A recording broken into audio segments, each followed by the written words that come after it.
Hey everyone, so just want to go over the filters really quick. I have a couple different ones with me. First up is the UV filter. So this is pretty much always on my lens. It's really just a clear piece of glass. It doesn't affect your image in any way.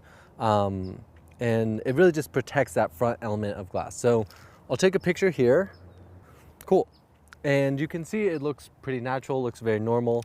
Now I'm going to screw on a polarizer. And again, what the polarizer does is it helps with reflections. And one of the main ways people use it is to help make the blue sky really pop. So I'm going to line this up.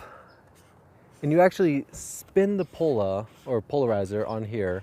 And that's what's going to adjust. So you can see when you put your eye through, you can see how it changes. Now you can really see between that first shot with just the UV filter and then the second shot with the polarizer, it really deepens that blue sky.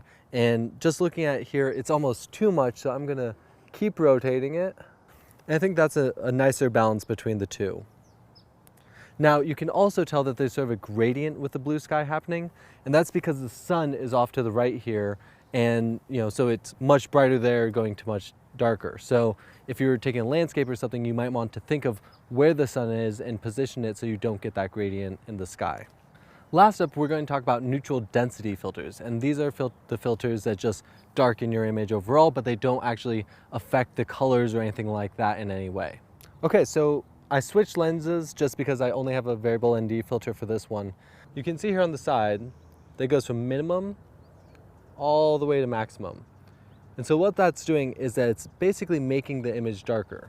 So really this is, if you're shooting in aperture priority or anything, by using this, it's not going to affect your image because it'll adjust the shutter as need be. So let's go into manual mode, and I'm at an f4 ISO 400 and a 1/100th shutter speed.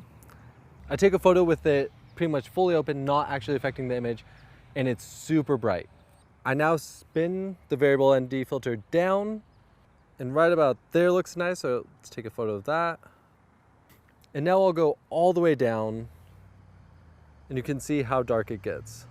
So variable ND filters are really great if you want to maybe use a slower shutter speed during the day and you want to be able to do long exposures or something like that. They're also nice, if you want to use really specific settings, shoot at a specific ISO, a specific shutter, and a specific f-stop and not need to change even if the light's changing, you can use a variable ND filter to just change the amount of light that's actually able to come into your lens.